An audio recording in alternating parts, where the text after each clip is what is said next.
positivistik, legalistik, tetapi para penegak hukum harus bertindak sesuai dengan perubahan yang terjadi di masyarakat.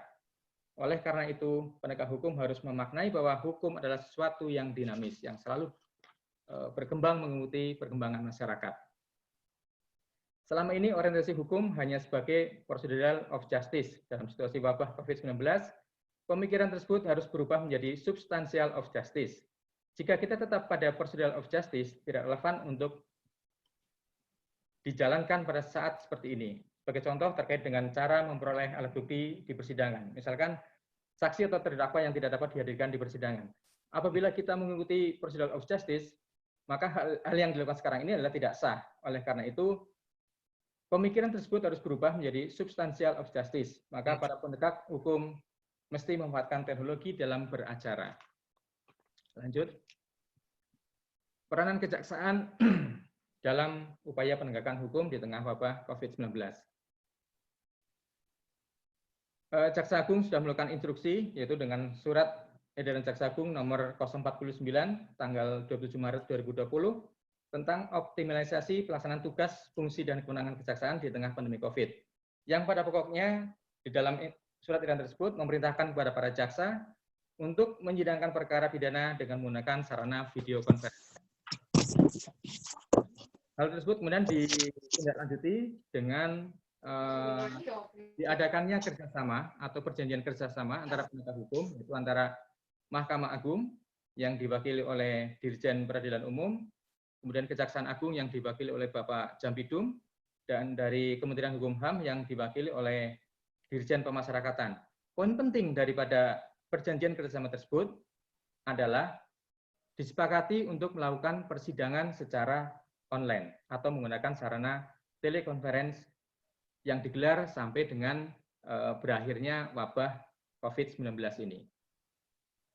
Ini sebenarnya merupakan tindak lanjut dari yang sebelumnya ada. Artinya, ketika menghadapi COVID ini, awalnya masing-masing aparat penegak hukum itu masih berjalan sendiri-sendiri. Belum ada persamaan persepsi ataupun persamaan langkah dalam menghadapi COVID-19. Misalkan yang pertama bereaksi terhadap adanya wabah COVID ini adalah dari lembaga pemasyarakatan, yang kemudian lembaga pemasyarakatan mengeluarkan surat edaran yang intinya melarang atau mengurangi lalu lintas keluar masuknya tahanan. Nah, ini berimplikasi terhadap pelaksanaan persidangan karena jaksa tidak bisa menghadirkan terdakwa di persidangan. Sementara kita dituntut terkait dengan masa penahanan dan lain-lain yang terkait dengan penyelesaian perkara harus cepat.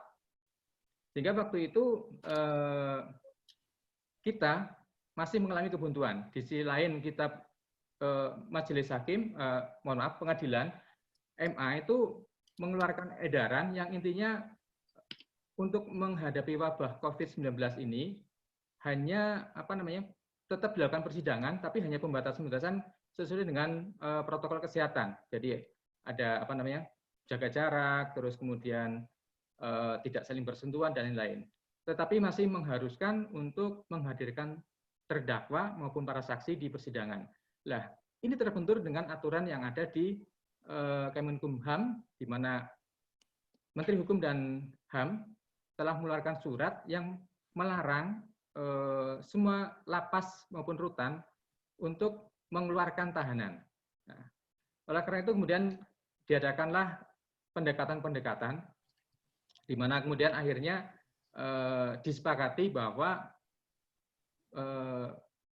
persidangan bisa dilakukan secara online. Yang awalnya hanya titiknya itu hanya di pengadilan, dihadiri oleh hakim, jaksa dengan pengacara, kemudian terdakwa di rutan. Saksi-saksi tetap hadir di pengadilan. Kemudian itu juga mengalami kebuntuan manakala ada saksi-saksi yang juga dia berstatus sebagai tahanan. Ini juga tidak bisa hadir ke persidangan. Jadi kemudian itu juga berubah lagi. Kemudian bukan hanya terdakwa yang tidak dihadirkan ke persidangan, tapi memungkinkan juga saksi untuk tidak hadir di persidangan. Artinya ikut diperiksa secara video conference. Hal lain lagi yang kemudian mendorong untuk dilakukannya video conference adalah ada juga saksi yang meskipun dia berstatus bukan sebagai tahanan, artinya dia saksi pada umumnya, tetapi dia tidak bisa hadir di persidangan. Karena apa? Karena situasi, misalkan saya contohkan di daerah hukum saya sendiri. Ya. Kami sidang itu harus ke Tanjung Pinang dengan jarak tempuh menggunakan kapal selama 4 jam.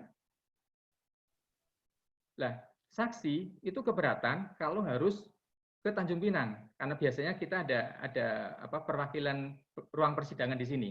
Nah, kalau kemudian saksi itu harus dibawa ke sana, itu pertama transportasi yang sudah memang tidak ada karena setelah pandemik ini kemudian daerah kami itu membatasi alat transportasi baik udara maupun laut dibatasi tidak ada sehingga kami ini seperti di rutan yang besar itu, Mas. Siang malam ya ketemunya orang-orang itu karena nggak berubah orangnya karena nggak ada alat yang bisa untuk keluar masuk itu. Nah, kemudian dari itu maka disepakati kemudian saksi boleh disidangkan atau tanpa dihadirkan ke pengadilan tapi di ruang kejaksaan. Jadi waktu itu ada segitiga, hakim di pengadilan memimpin jalannya persidangan, kemudian jaksa dengan menghadirkan para saksi di kantor kejaksaan, dan kemudian di rutan penasihat hukum bersama dengan terdakwa. Itu awalnya. Kemudian setelah permasalahan ini ternyata tidak hanya dihadapi di 1-2 pengadilan negeri, akhirnya di antara penegak hukum itu antara Mahkamah Agung, Kejaksaan, dan Kementerian Hukum dan HAM sepakat untuk membuat perjanjian kerjasama. Itu pada tanggal 13 April 2020, yang intinya dari perjanjian kerjasama tersebut adalah disepakati untuk pelaksanaan sidang secara telekonferensi. Dan penandatangan perjanjian itu juga disaksikan untuk memperkuat, disaksikan juga oleh semua kepala kejaksaan negeri, semua ketua pengadilan negeri, dan semua kepala rutan atau lapas di seluruh Indonesia. Jadi mulai saat itulah kemudian diberlakukan, kita semuanya sama-sama karena tadinya masih ada yang pihak yang belum mau menerima, pihak yang belum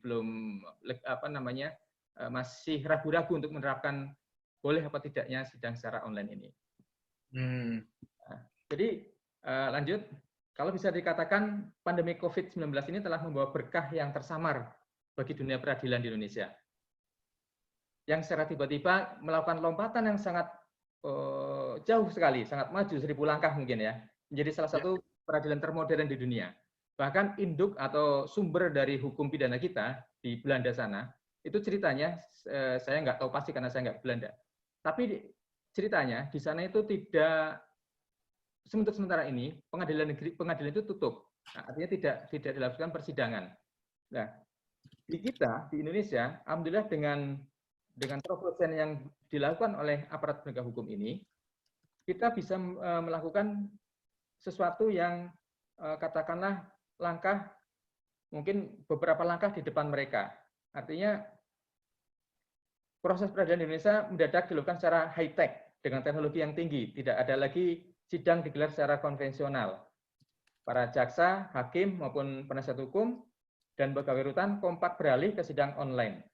Sebuah proses persidangan pidana yang modern, meskipun dilakukan karena keterpaksaan. Lanjut. Ya.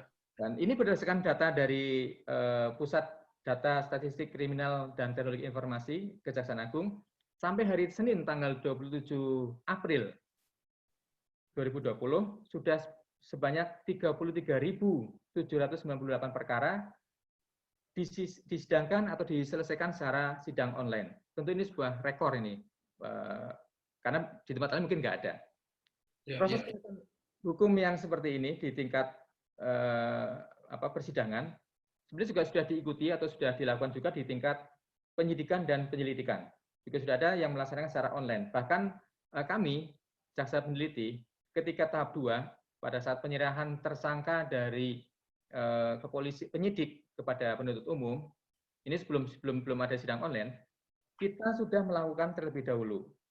Artinya kita tidak mengharuskan penyidik membawa tersangka ke kantor kami, tapi cukup tetap di rutan, kemudian dilakukan pemeriksaan secara online, dilakukan penyerahan secara online.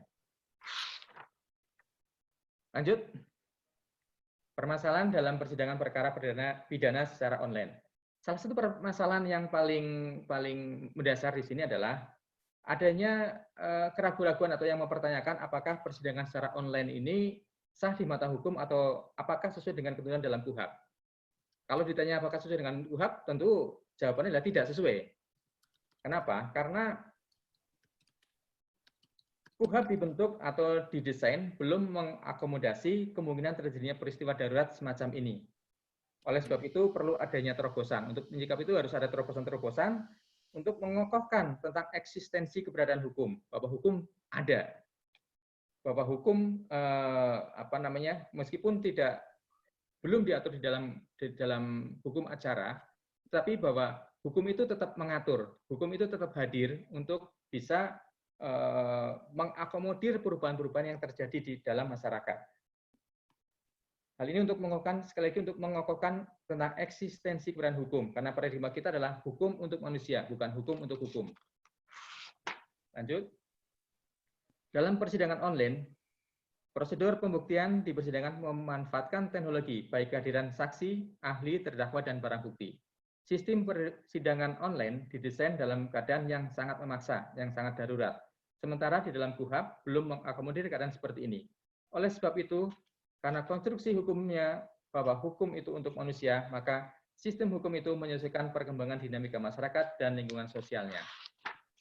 Untuk menilai keabsahan alat bukti di persidangan yang dilakukan dengan sarana elektronik, artinya untuk menilai apakah kesaksian yang diberikan melalui sidang online itu sah atau tidak, mungkin kita bisa melihat dari perspektif Undang-Undang Nomor 11 Tahun 2008, Junto Undang-Undang Nomor 19 Tahun 2016 tentang perubahan atas Undang-Undang Nomor 11 2008 tentang informasi dan transaksi elektronik, khususnya dalam pasal 5 yang mengatur ayat 1, informasi elektronik dan atau dokumen elektronik dan atau hasil cetakannya merupakan alat bukti hukum yang sah.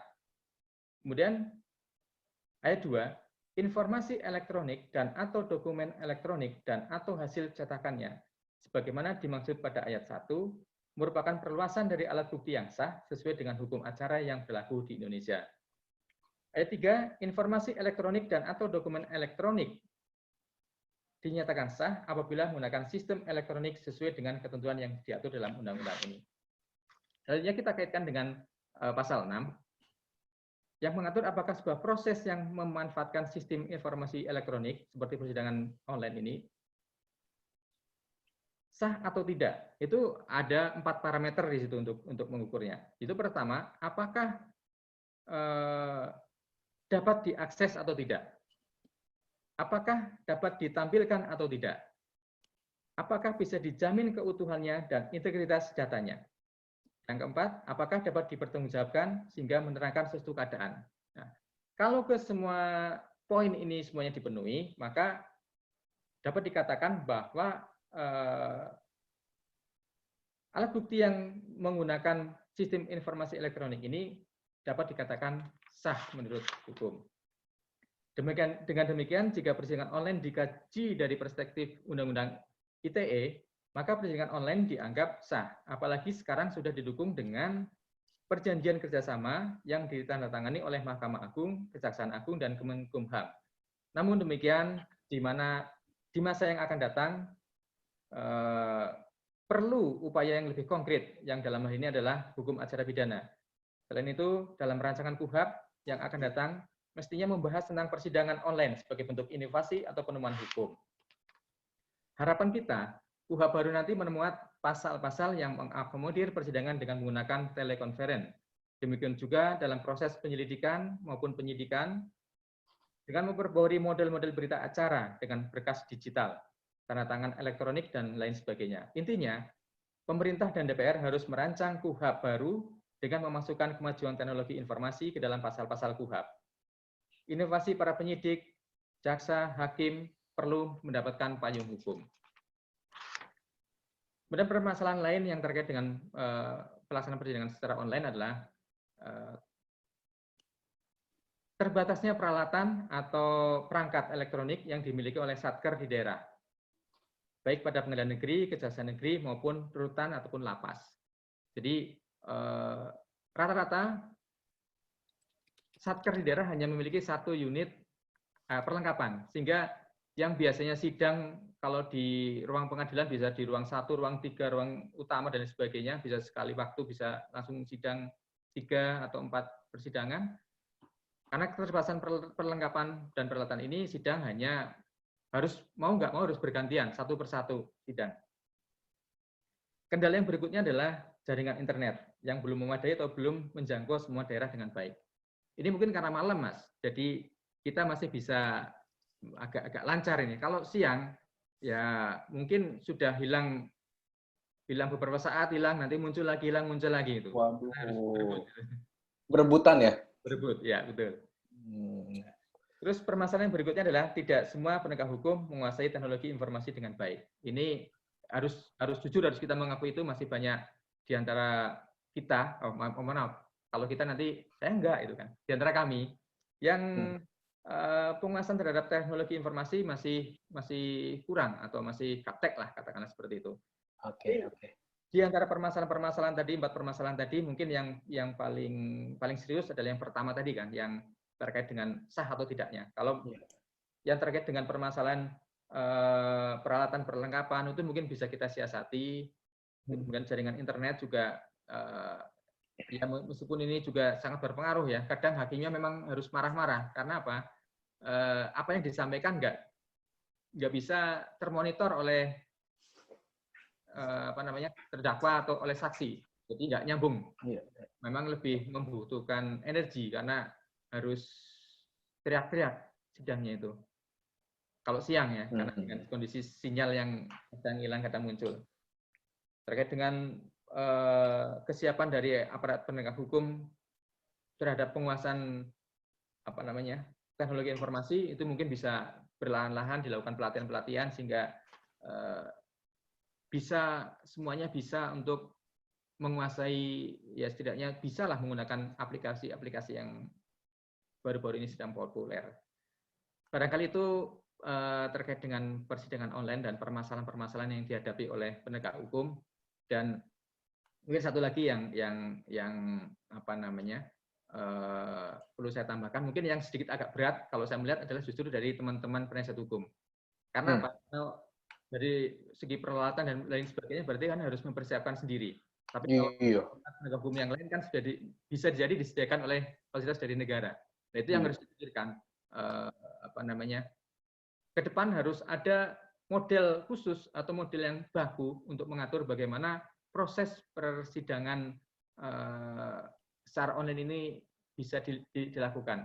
Meskipun kalau kita melihat di dalam perjanjian kerjasama antara Mahkamah Agung, Kejaksaan dengan Menkumham, itu hanya persidangan online ini dibatasi selama masa pandemik COVID.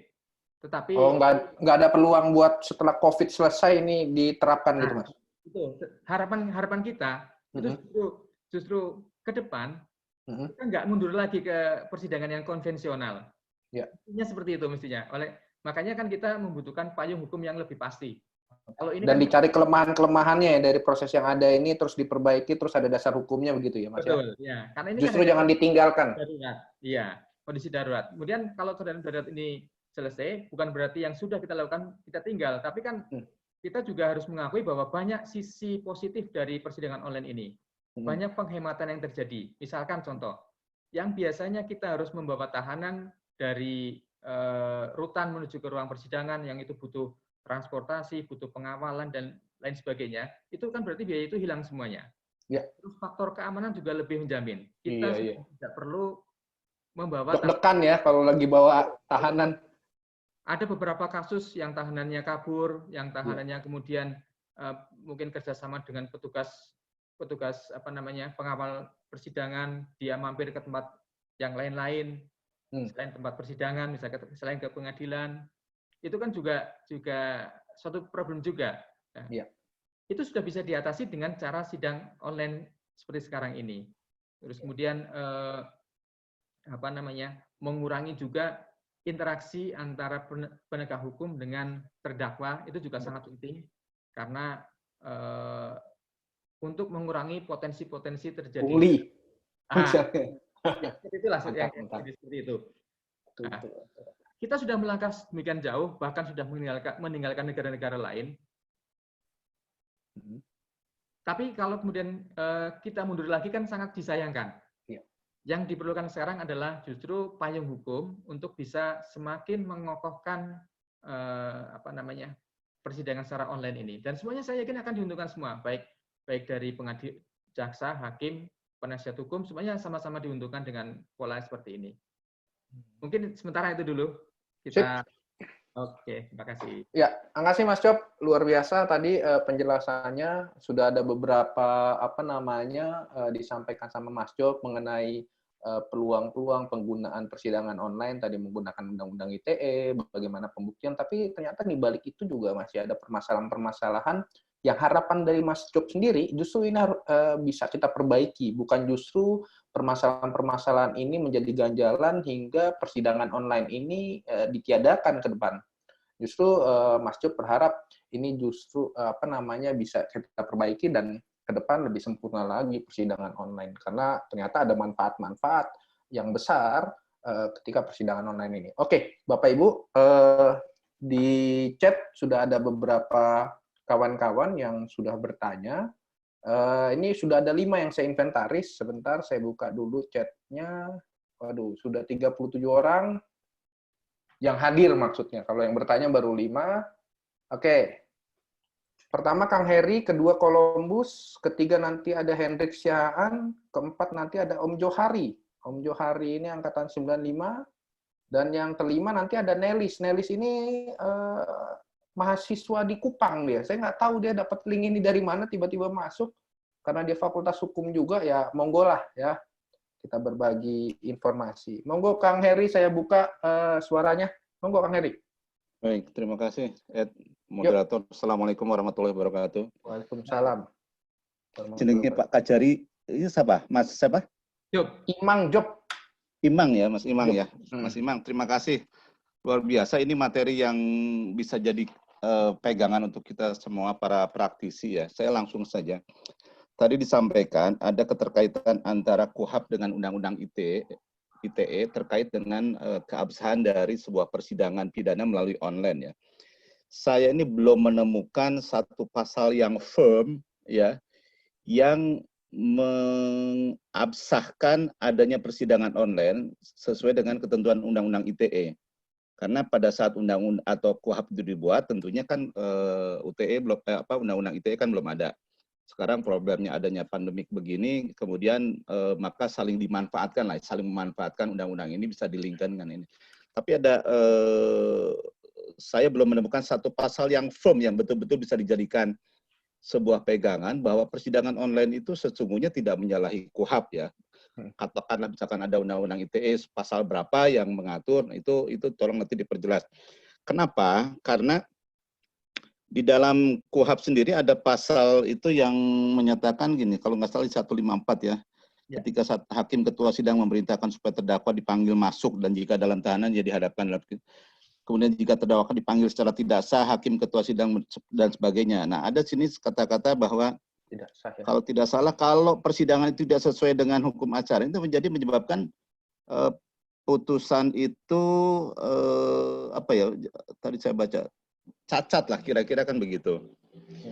Nah, jangan sampai begini, ada ketidaksinkronan antara KUHP dengan Undang-Undang ITE yang belum firm, karena aturan di bawahnya apakah perjanjian kerjasama antara lembaga, kemudian aturan-aturan teknis yang di bawah undang-undang, kan pada dasarnya tidak boleh bertentangan dengan undang-undangnya kan, sedangkan undang-undangnya sendiri masih harus dipertanyakan juga sinkronisasinya, betul apa enggak saling menguatkan tentang persidangan online ini.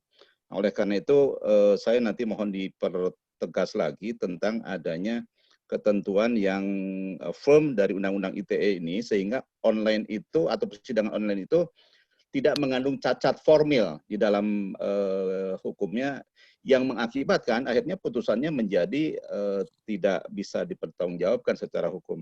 Sementara itu dulu.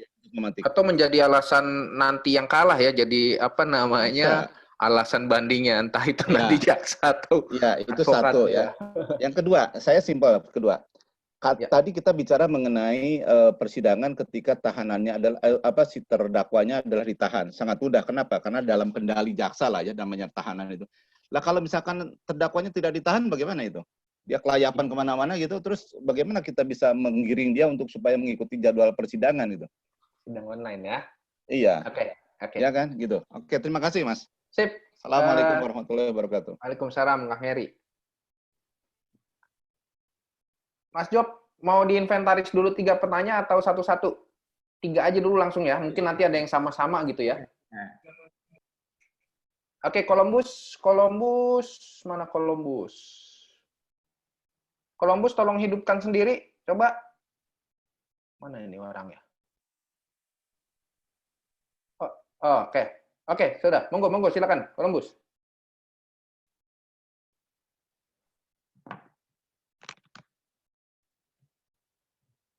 Suaranya Columbus. Columbus. Halo. Columbus suaranya.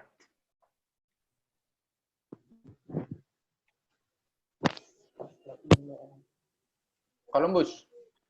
Udah dibuka kok. Monggo, silakan. Kedengaran nggak, Bang? Kedengeran, baru kedengeran. Oke, silakan. Langsung. Oke, ini selamat malam semua Bapak Ibu senior, sama Kakanda pemateri, Bapak Kajari Lingga, luar biasa materinya. Tadi Perkenalan dulu Columbus. Columbus dari angkatan berapa? Dari fakultas apa? Jangan-jangan dari peternakan nih. Columbus, 2004, S1A 186. Wah, itu. Oke, lanjut. Tadi sebagian sudah ditanya Pak D Heri, tapi singkat aja begini, Kakanda pemateri, ini kan kalau dalam hukum acara pidana kita itu kan lebih menekankan kan untuk mencari kebenaran material kan begitu nih. Nah, ujungnya itu ketika sebelum hakim dalam memutus itu kan harus mendengarkan semua pihak pastinya, dan juga di dalam KUHP itu pasal 184 itu kan alat-alat buktinya. Nah, salah satu dalam pengambilan keputusan itu nantinya kan dia juga harus memperhatikan gestur, karena ini meskipun tidak diatur di dalam KUHP itu, tapi di dalam saat pengambilan keputusan, sepanjang saya pernah menjadi pembuat salah satu putusan di satu lembaga ya, itu gestur itu juga diperhatikan, mempengaruhi banyak hal. Nah, Kakanda menurut saya begini, ini kan dalam persidangan kalau misalnya di online itu kan seberapa besar ketika kita dalam mencari kebenaran material atau menuntut, katakanlah gitu kalau dari aspek penuntutannya, itu mempengaruhi ke dalam jalannya persidangan itu sendiri, ketika dia mencari kebenaran materialnya begitu. Kalau tadi kan sebenarnya kalau dasar-dasar hukum bagaimana itu pelaksanaan persidangan secara online, dasar hukumnya sudah ditanya Pak D Heri. Jadi saya singkat di situ saja, karena ketika dia dalam mencari kebenaran material dan di mahkotanya itu putusan, dia kan tidak bisa, hakim itu meminimalisir, katakanlah begitu, dia juga melihat gestur para pihak yang bersengketa itu, katakanlah begitu. Nah, bagaimana itu, sejauh mana itu artinya kita di dalam mencari keputusan itu nantinya, di dalam penuntutan, membuat penuntutan, seberapa banyak itu mempengaruhi. Karena kan kalau misalnya seperti dia ada jaringannya terputus-putus tapi perjalanan sidang terus, ini saya pikir akan mengganggu juga. Iya. Padahal gesturnya misalnya dia lagi makan atau lagi apa gitu ya. Tidak Oke, makan, tapi ya saya paham. Hanya bercanda saja. Siap. Oke ya, kita bisa tangkap ya. Ada lagi Columbus? Itu aja Bang, biar bisa yang lain, Bapak Ibu yang lain. Oke, terima kasih Columbus. Selanjutnya Hendrik Siaan, monggo dibuka. Oke, silakan Hendrik Siaan. Oke, selamat malam Mbak Mas dan Mbak sekalian. Perkenalkan, nama saya Hendrik Sihaan, masih mahasiswa. Angkatan berapa, Hendrik? 2016. 2016, waduh. Udah tua saya ternyata ya. Udah tua kita Mas Job. Oke, silakan Hendrik.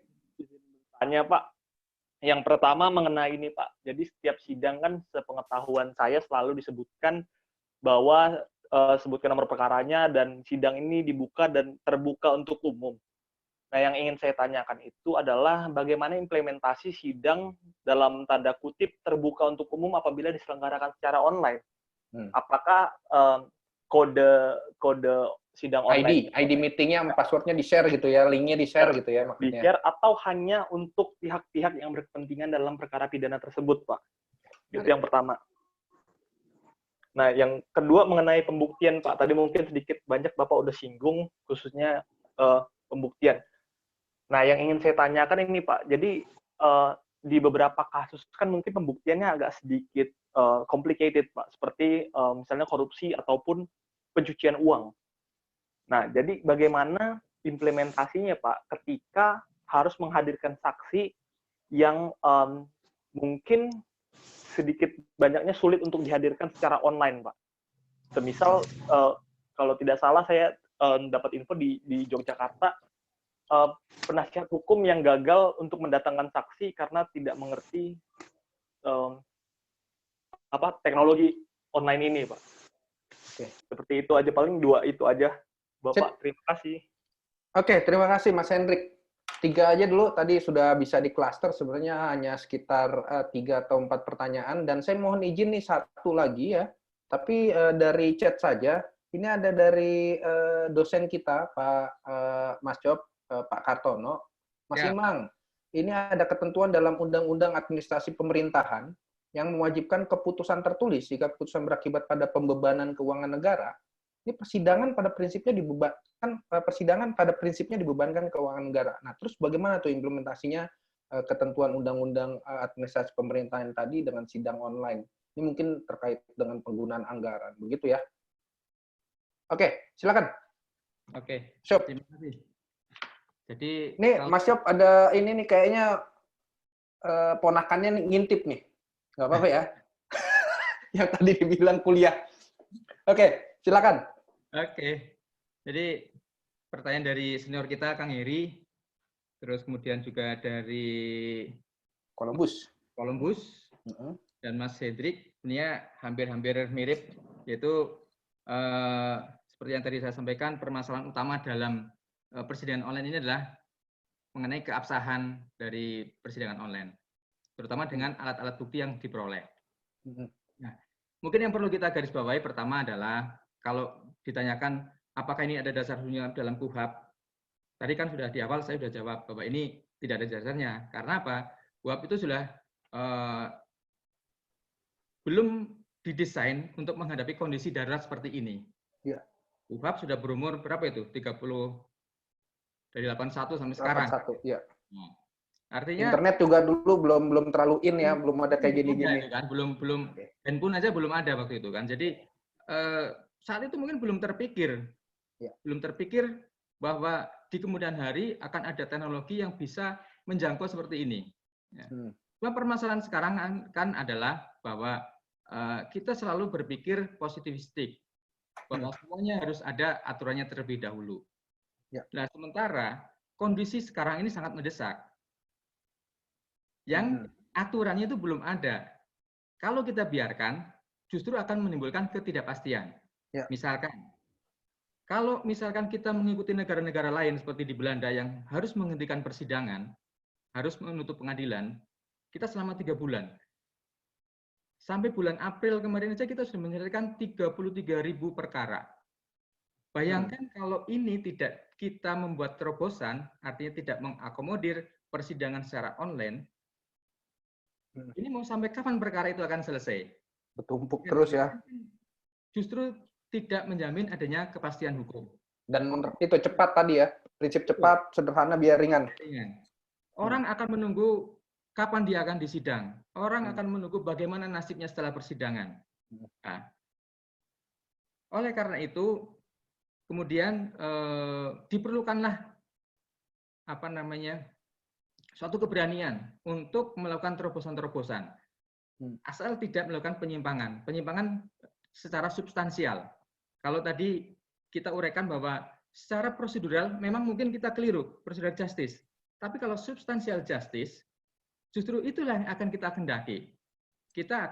Pertama kita akan mencari kepastian hukum. kemudian kemanfaatannya, dan rasa keadilannya. Saya rasa juga tidak adil juga kalau harus menggantungkan nasib seseorang sampai sekian lama, sampai bahkan mungkin batas waktu yang belum ditentukan. Kemudian kalau kita kaitkan dengan Undang-Undang ITE, sama, Undang-Undang ITE juga belum mengatur secara tegas, karena juga memang tidak didesain untuk kondisi seperti ini. Tetapi setidaknya dari Undang-Undang ITE itu, yang tadi di pasal 5, atau pasal 5 kemudian juga pasal 6, di situ bisa kita artikan bahwa sepanjang itu bisa 4 parameter tadi ya, ada yang bisa diakses, kemudian keutuhannya, terus bisa ditampilkan atau tidak, dan saya rasa persidangan online memenuhi keempat parameter ini. Ya. Memenuhi keempat parameter ini, sehingga kalau kemudian dia memenuhi parameter ini, maka nilai atau kualitas dari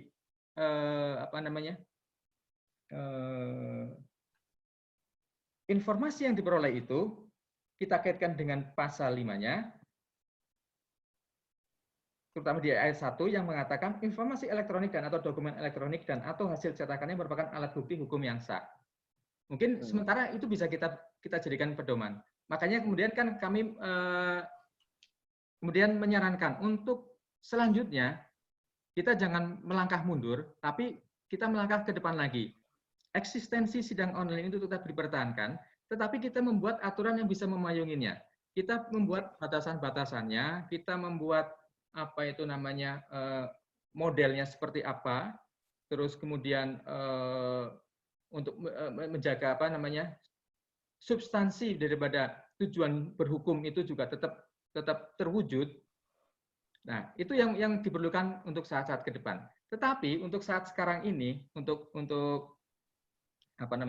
kondisi yang darurat seperti ini, kalau dikatakan dasar hukumnya dari KUHP ada nggak? Jelas nggak ada, karena ini kondisi darurat. Nah, itu. Kemudian bagaimana kalau terdakwanya tidak ditahan? Nah, itu mungkin persoalan lain, karena persidangan online ini kan untuk, tadi kan sudah saya jelaskan bahwa ini adalah reaksi ketika lembaga pemasyarakatan tidak mengizinkan adanya lalu lintas keluar masuknya tahanan. Artinya sekalipun terdakwa itu ada di bawah kendali jaksa untuk menghadirkan ke persidangan, tapi kita juga tergantung pada lembaga pemasyarakatan juga. Kita nggak bisa seenaknya sendiri mengambil tahanan atau bond pinjam, itu kita nggak bisa. Harus izin mereka. Karena apalagi dalam kondisi seperti ini, mereka juga mengkhawatirkan kalau misalkan tahanan yang sudah ada di dalam kemudian berinteraksi dengan masyarakat di luar, mereka bisa kembali ke rutan dengan membawa virus-virus COVID. Itu juga mereka tidak menghendaki itu. Artinya bahwa sidang online ini adalah untuk menjawab kondisi di mana rutan tidak mengizinkan jaksa untuk meminjam tahanan. Jadi kalau misalkan bagaimana yang tidak ditahan, itu urusannya jaksa untuk menghadirkan. Ketika jaksa tidak melakukan penahanan, mungkin pertama karena memang dia tidak bisa ditahan, ya, mungkin tidak bukan pasal-pasal yang bisa ditahan. Tetapi pada umumnya kalau orang tersebut, tersangka tersebut, terdakwa tersebut bisa ditahan, kemudian jaksa tidak melakukan penahanan. Ketika kemudian jaksa tidak menahan, itu mesti dia mempunyai pertimbangan-pertimbangan tertentu. Ya, misalkan ada jaminan bahwa dia tidak akan melarikan diri, dia tidak akan mengulangi, dan lain sebagainya. Nah, dari hal itu, tidak ada kekhawatiran jaksa bahwa si tersangka atau si terdakwa ini tidak akan menghadiri panggilan jaksa untuk mengikuti persidangan. Jadi sebenarnya yang kedua tadi yang ditanyakan oleh Kang Heri ini nggak problem lah, nggak masalah kalau misalkan kebetulan terdakwanya ada di luar. Karena persidangan online ini sekali lagi untuk sebenarnya reaksi daripada rutan yang tidak mengizinkan adanya lalu lintas keluar masuknya tahanan. Mungkin kalau seandainya rutan sampai hari ini mengizinkan, mungkin tidak perlu kita sidang on, mungkin tidak akan tercipta ini sidang online, mungkin tidak akan tercipta kan. Atau justru malah dikomplain tuh karena rutan membuat kebijakan gitu akhirnya terganggu peradilan. Oh, bukan seperti itu. Karena faktanya juga di sisi lain, kita juga kan harus dibatasi. Ya. Ya kan? Petugas keamanan kita tidak bisa, kalau biasanya pengawalan kan dia harus jaraknya harus dekat, harus dia selalu memantau tahanan. Nah, sementara kalau dalam kondisi COVID seperti ini kan kita nggak bisa berdekat-dekatan, dan nggak mungkin kita ngawal tahanan dengan jarak jauh-jauhan, kan nggak mungkin juga. Di persidangan juga demikian. Terus kemudian belum lagi kalau sidang di pengadilan, tentu akan ada pengunjung sidang yang sangat susah kalau kita mengatur mereka harus fisikal, harus menjaga jarak, itu kita agak sedikit susah. Apalagi kalau sudah yang datang itu satu keluarga atau itu sudah tidak dimungkinkan lagi. Jadi terkait dengan tadi ada komplain apa enggak ke rutan yang dianggap menghalang-halangi, itu menurut saya enggak juga. Artinya mereka juga punya cukup alasan untuk tidak mengizinkan tahanan mereka keluar. Oke. Terus kemudian dari rekan kita, adinda kita, Mas Columbus, ini namanya kayak orang Amerika nih. Iya, itu dia sebenarnya itu apa namanya pembajak laut dia, bajak laut dia. Terkait dengan gestur ya. Jadi hakim tentunya di dalam memutus tidak hanya melihat dari satu sisi, tapi dia akan mempertimbangkan beberapa hal, terutama adalah alat-alat bukti yang dihadirkan oleh penuntut umum, baik itu keterangan saksi, kemudian mungkin ada ahli, ada surat, ada petunjuk, dan juga keterangan terdakwa sendiri. Dan meskipun kita akui bahwa terhambat atau kita juga sedikit kendala di dalam sinyal ataupun penerimaan audiovisualnya, tapi sejauh ini itu tidak terlalu berpengaruh. Artinya hakim masih bisa melakukan penilaian secara objektif terhadap kondisi persidangan. Terus kemudian yang berikutnya, sidang terbuka untuk umum. Ya. Jadi meskipun sidang online, itu kan hakim juga tetap di ruang sidang. Dia juga menyatakan sidang dibuka dan terbuka untuk umum. Itu juga dinyatakan seperti itu. Dan kalau misalkan keluarga tersangka mau ikut memantau persidangan, itu tetap dibolehkan. Atau siapapun yang akan memantau jalan persidangan tetap dibolehkan di ruang persidangan itu. Bahkan kalau misalkan pemeriksaan saksi, yang saksi-saksi yang kemudian dihadirkan di kejaksaan, diperiksa di kejaksaan, itu juga terbuka, meskipun mereka tidak bisa mempengaruhi saksi dalam memberi kesaksiannya. Jadi kalau di desain kami itu di satu ruangan itu sebetulnya adalah aula, kemudian saksi juga ruangan itu kita desain hampir seperti di pengadilan, artinya ada meja yang lebih tinggi untuk yang mulia majelis hakim, kemudian di sebelah kanan yang mulia itu adalah tempat duduk untuk penuntut umum, sebelah kiri adalah untuk penasihat hukum, di tengah-tengah untuk terdakwa, atau kemudian nanti kalau pas saksi yang diperiksa juga di tengah. Itu kita kondisi juga seperti itu. Artinya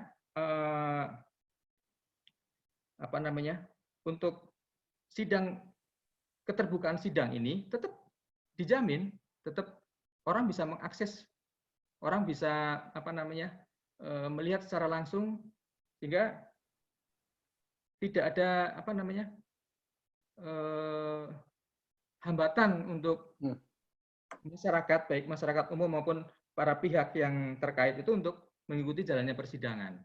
Dan kalau dikatakan bahwa menurut KUHAP itu harus dihadirkan di persidangan, sekali lagi saya sampaikan bahwa kondisi ini kan kondisi sangat luar biasa. KUHAP belum mengakomodir. Makanya yang diperlukan ke depan adalah payung hukum untuk bisa mengakomodir itu semua. Karena sekali lagi hukum bukan hanya sekedar untuk hukum, tapi hukum jauh daripada itu adalah untuk manusia. Apa gunanya hukum kalau dia tidak bermanfaat bagi kemanusiaan atau malah justru menyusahkan, itu misalkan seperti itu. Barangkali itu yang bisa saya terakhir tadi yang yang pertanyaan Pak Kartono, dosen kita, yang dikaitkan dengan undang-undang administrasi pemerintahan itu bagaimana ya? Terkait dengan beban anggaran. Pembiayaan, betul. Anggaran untuk persidangan di dalam MOU itu adalah ditanggung oleh masing-masing pihak. Pihak. Dari kejaksaan ya ditanggung sendiri oleh kejaksaan, dari lapas juga ditanggung oleh lapas, dari pengadilan juga ditanggung oleh pengadilan. Oleh karena itu kan memang dari salah satu kendala kita kan perlengkapan yang masih belum memadai, baik di pengadilan, di lapas maupun di kejaksaan. Semuanya serba mendadak semua. Artinya kita memanfaatkan yang sudah ada. Secara khusus kita menggunakan sarana-sarana yang diperuntukkan memang khusus untuk sidang online.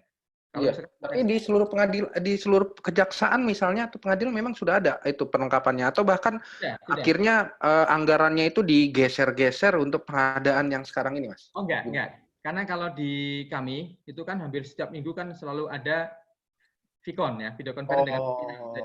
Jadi kinerja kita setiap minggu kita dipantau, artinya kita juga melaporkan, kemudian kita juga mempertanggungjawabkan apa yang sudah kita lakukan dalam satu minggu itu kepada pimpinan. Itu setiap minggu mesti ada Vicon. Jadi alat itulah yang kemudian kita gunakan untuk persidangan secara online.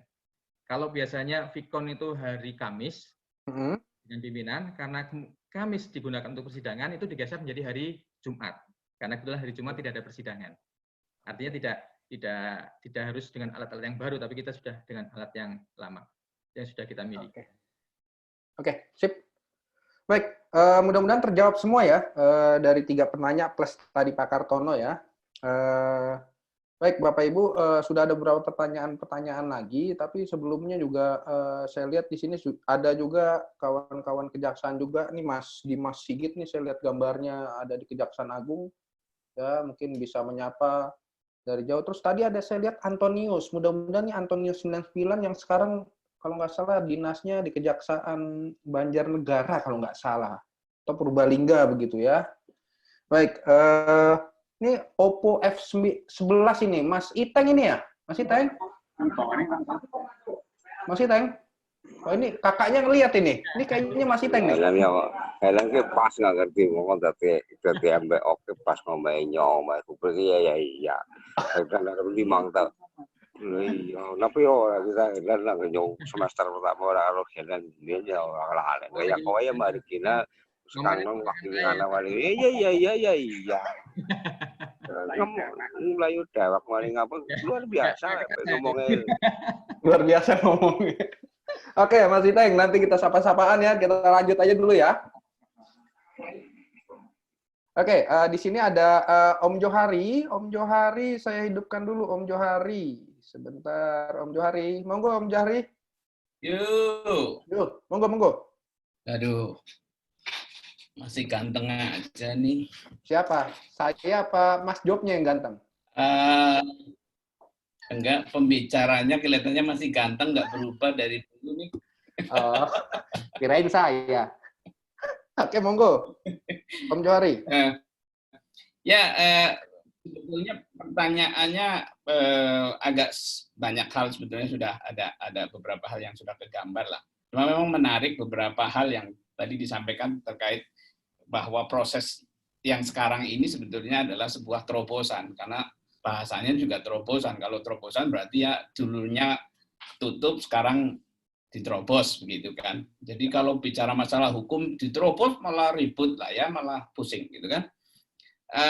Menarik menjadi adalah karena lebih menitik beratkan kepada pergeseran dari procedural justice ke substantial justice gitu. Waduh, dahsyat.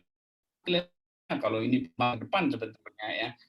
Nah, yang menjadi pertanyaan sebetulnya kan adalah jangan-jangan ini terobosan dan soal substantial justice berhenti setelah selesai corona gitu loh. Nah, kita bicara nasib ke depan sebetulnya. Sidang online seperti ini sebetulnya nasibnya pasca COVID ini seperti apa gitu. Karena menurut saya kita tidak bisa menolak teknologi. Kita tidak, kalau dulu tukang ojek nggak mau daftar Gojek atau Grab, ya ketinggal gitu kan. Atau misalnya perkembangan lain, misalnya kalau dulu penjara di mana-mana milik negara di Amerika, sekarang penjara kayak kos-kosan, kita bisa bangun, bisa sewakan tuh ke pemerintah gitu. Jadi gitu bisa ya? Ya, di perkembangannya di sana memang begitu. Di Indonesia kemungkinan ke depan akan ada bisnis begitu gitu loh. Misalnya bisa ngasih kos-kosan berapa gitu lebih murah, pasti pengadilan pasti kementerian akan pikir-pikir lah. Tapi pertanyaannya kembali ke tadi sebetulnya penerawangannya sendiri dari Mas ini gimana sebetulnya ke depan pos corona, terutama dari perspektif jaksa ya, karena kan bagaimana gitu dari perspektif jaksa gitu. Silakan. Ini penerawangan ya Om Johari ya, jadi penerawangan ya, jawabannya hasil terawangan ya. Iya dong, kalau harus kan kita ngomonginnya substansial justice katanya tadi kan. Kalau saya kembalikan lagi terus balik lagi sama saja bohong gitu kan. Oke, terima kasih Om Johari. Oke, selanjutnya ini si Nelis. Nelis ini yang tadi dari Kupang, tapi saya lihat-lihat nggak ada nih. Nggak ada, dia menghilang gitu ya. Saya lanjut saja langsung ke Mas Fai. Fai, di sini Mas Fai. Oke, saya buka suaranya, Mas Fai. Nggak jadi, Pak. Tadi udah terjawab pertanyaan saya. Oh, oke, sip. Terima kasih. Yuk, makasih. Mas Agus Triantoro. Siap. Monggo. Siap. Mas Agus, perkenalkan diri, terus silakan bertanya, berinteraksi dengan Mas Job. Assalamualaikum warahmatullahi wabarakatuh. Selamat malam, Mas Kajari dan rekan-rekan semua yang saya hormati. Saya mau nanya mengenai sidang online tadi. Apakah bisa dikecualikan karena COVID ini diterapkan sidang online seperti sidang-sidang perdata gitu, sesuai dengan Perma nomor 1 tahun 2019. Ya, saya seperti dakwaan dan tuntutan hanya melalui email saja gitu. Jadi supaya lebih efektif dan efisien gitu. Kecuali pembuktian dan nanti putusan baru bisa dihadirkan terdakwanya. Seperti itu mungkin satu aja. Oke, terima kasih Mas Agus. Siap, sama-sama. Tadi Mas Agus angkatan dari Fakultas Hukum ya? Iya, 2007, maaf. Oke, 2007. Sekarang di mana Mas Agus?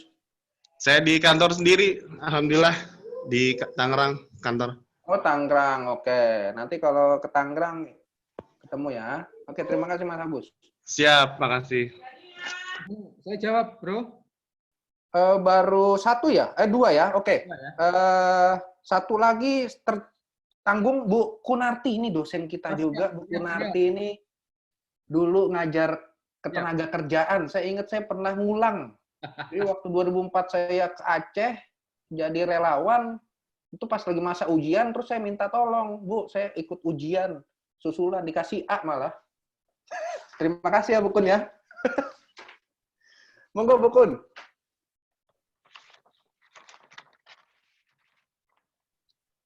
Suaranya, Bu Kun, suaranya nggak terdengar, maaf.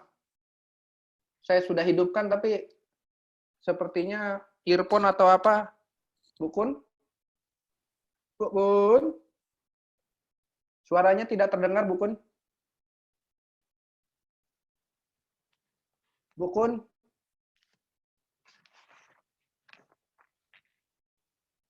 Bu Siti Kunarti, tolong diulangi lagi, tidak terdengar.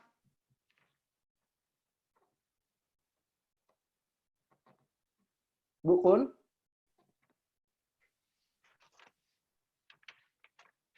Tidak terdengar, Bu Kun?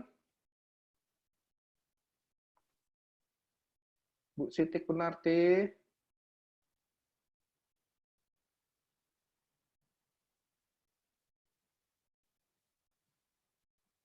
Sudah saya hidupkan, Bu Kun.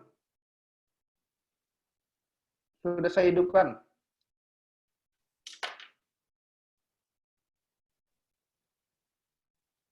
Sudah saya hidupkan. Sebentar Mas Job. Saya sudah hidupkan, tapi kayaknya kendalanya dari laptop atau pakai earphone, Bu Kun.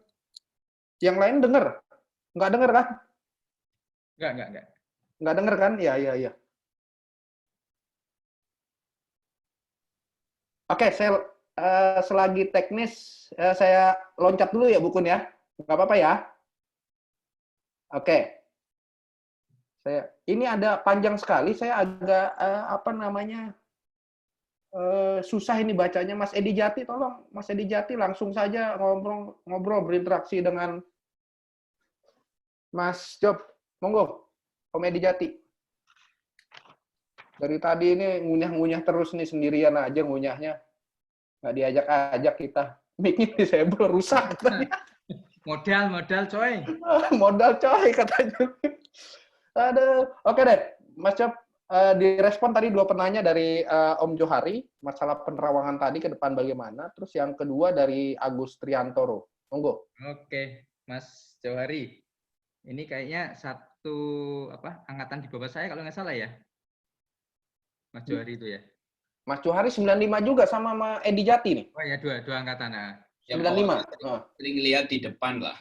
Iya. Oke ya, apakah nasib persidangan online ini akan terhenti setelah pasca COVID berakhir? Nah, memang di dalam perjanjian kerjasama antara 3 lembaga penegak hukum, MA, Kejaksaan Agung, dan Kementerian Hukum dan HAM, itu memang secara tegas sudah disebutkan di situ bahwa ini berlaku sampai dengan berakhirnya pandemi COVID. Artinya setelah itu ya nanti masih ditentukan kemudian. Ya. Makanya sebenarnya kan ini kan sangat disayangkan kalau kemudian setelah berakhirnya pandemi COVID kita harus mundur lagi ke belakang persidangan secara konvensional. Oleh karena itu tentunya kalau ingin dipertahankan itu mesti harus ada payung hukumnya. Nah, itu berarti harus ada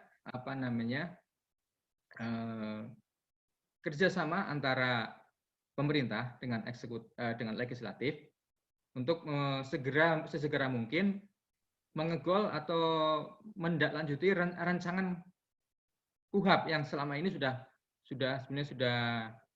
disiapkan, tapi juga pembahasannya belum selesai. Dan kondisi ini mungkin sekaligus juga sebagai momentum untuk memasukkan persidangan secara online itu diatur di dalam hukum acara kita. Karena kalau di luar kondisi darurat ya mungkin dasar hukumnya kita agak karena sifatnya terobosan. Ini kan sementara. Tapi sementara itu pun karena ini bagus, seperti tadi yang disampaikan Johari juga mengatakan orang dulu nggak mau pakai ojek online, maunya ojek pangkalan, akhirnya juga nggak bisa meninggalkan teknologi atau nggak bisa jauh dari teknologi. Ya, sama dengan seperti ini, manusia tidak akan mungkin lepas dari teknologi. Kita sudah tahu bisa ada kemajuan, kenapa kita harus mundur lagi? Kan yang dipermasalahkan tadi adalah masalah keabsahannya. Keabsahan itu kan tergantung daripada aturannya. Kalau sudah diatur kan berarti sudah legal, kan tinggal menunggu legalitasnya. Bagaimana kemudian pembuat hukum kita nantinya bisa memasukkan ini, mengakomodir persidangan secara online, atau bahkan mungkin bukan sekedar persidangan yang online, termasuk tindakan-tindakan lain, penyidikan secara online, penyelidikan secara online, itu bisa dilaksanakan juga. Dan ini kan hampir sama dengan yang disampaikan oleh Mas Agus Triantoro tadi. Apakah dapat dikecualikan untuk sidang online pidana ini seperti perdata, misalkan dakwaan dengan by email misalkan. Ini sudah ada beberapa kejaksaan yang melakukannya, pelimpahan perkara secara online. Jadi sebelum ada PKS, pekerjaan kerjasama antara Mahkamah Agung, Kejaksaan dengan Kemenkumham, itu di kejaksaan Pak Jaksa Agung sudah melakukan instruksi yang intinya mewajibkan semua jaksa ketika dia meneliti berkas perkara, sebelum P21, dia harus meminta kepada penyidik berkas perkara itu dalam bentuk PDF. Soft copy-nya PDF, jadi biar tidak bisa dirubah-rubah PDF. Ya. Nah, Kalau kita sudah bisa mendapatkan BAP secara utuh, ya, dalam bentuk PDF, ini juga sudah diuji coba, itu dilimpahkan secara online juga. Jadi kita pelimpahan kita juga nggak harus datang ke pengadilan membawa berkas dan sebagainya. Atau ke fotokopi dulu ya, fotokopi dulu, jilid, nunggu lama. Ini langsung kirim aja ya, Mas. Sudah ada yang melakukan seperti itu. Sudah ada beberapa perusahaan yang melakukan pelimpahan secara online. Nah, oleh karena itu, karena ini sudah dirintis, dan sekali lagi harapan kita kan kita tidak lagi mundur ke belakang, tapi kita upayakan untuk justru melegalkan atau melembagakan apa yang sudah kita dapat dari efek COVID ini, untuk kemudian ke depannya kita betul-betul itu digunakan atau menjadi sistem dalam sistem peradilan pidana kita. Ya. Mungkin itu, Mas, ya. Oke. Sip. Oke, terima kasih. Tadi saya membacakan dari Edi Jati ya. Edi Jati ini sebenarnya bukan bertanya tapi memberikan dukungan, Mas Job. Jadi maju terus Mas Imang. Salam manis dari Jakarta. Jadi mendorong persidangan online ini bisa dilakukan. Ini memberikan semangat begitu ya. Makasih Mas Edi Jati. Bu Kun, saya buka kembali Bu Kun, coba monggo. Nah, nggak kedengeran Bu Kun. Serius. Yang lain nggak kedengeran kan? Mas Imang nggak denger kan? Ya, belum muncul suaranya. Belum muncul suaranya. Padahal udah saya buka Bu Kun. Sepertinya belum berjodoh nih di pertemuan kita ini. Kata Bu Kun, perkuliahan online juga menggunakan ini bisa mahasiswanya. Tuh, kok di sini malah nggak bisa?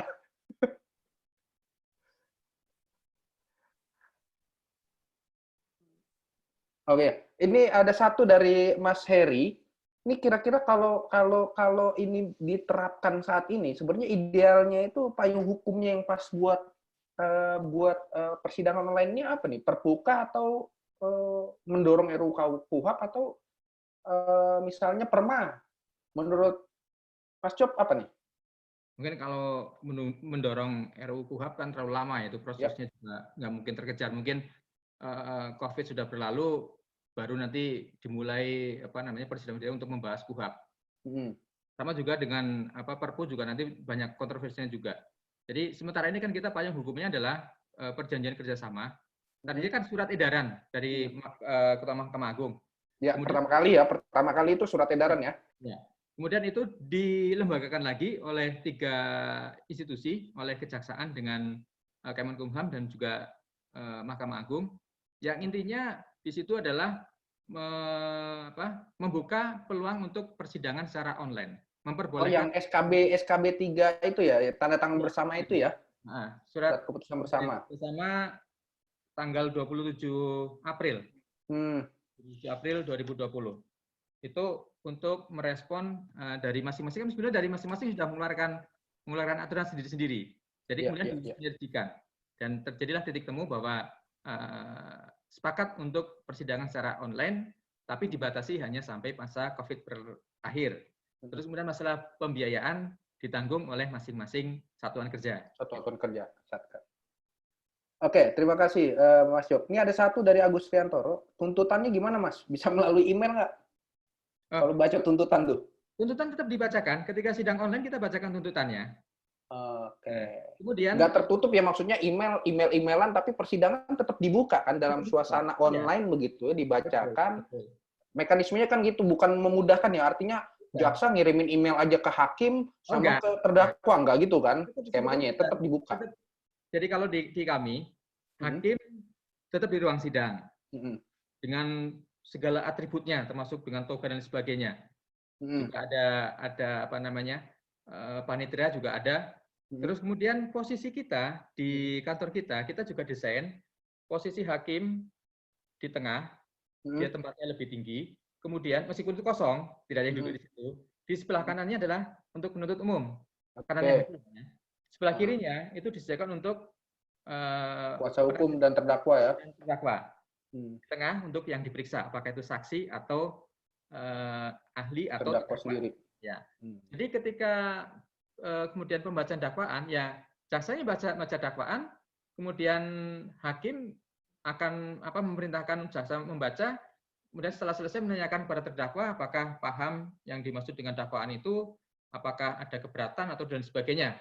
Itu tetap proses-proses itu tetap dilalui. Jadi, ini hanya sekedar memindahkan ruang sidang sebetulnya. Tapi kalau kemudian apakah tuntutan dibacakan di situ, ya dibacakan di situ. Meskipun nanti tetap kita kirimkan soft copy-nya. Artinya kan untuk itu pegangan hakim juga bahwa yang dibacakan adalah sama dengan yang dikirimkan, kan begitu. Surat dakwaan juga sama seperti itu. Jadi prosesnya sebenarnya hampir sama, cuma memindahkan ruang sidang karena kita tidak bisa menghadiri sidang, kita tidak harus menghindari kerumunan, tahanan nggak bisa keluar dari rutan, sehingga untuk mensiasati itu untuk tetap berjalan, kita harus melakukan terobosan-terobosan seperti itu. Sip. Oke. Nah, nih ada Joti. Joti ini tadi di Dumai katanya, Mas Job.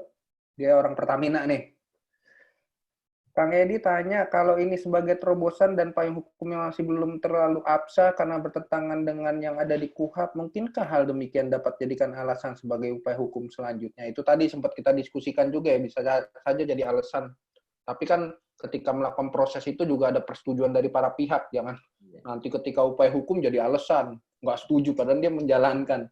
Betul. Oke, gimana, Mas Job? Ya, sudah dijawab tadi kan.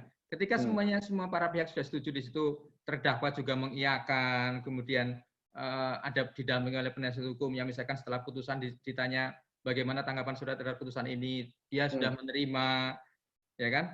Terus penasihat hukum ditanya juga di situ bagaimana tanggapan terhadap putusan, juga sudah menerima atau mungkin masih pikir-pikir. Nah, itu semua kan tercatat semua, terrekord semua, dan semuanya bisa dipertanggungjawabkan semua.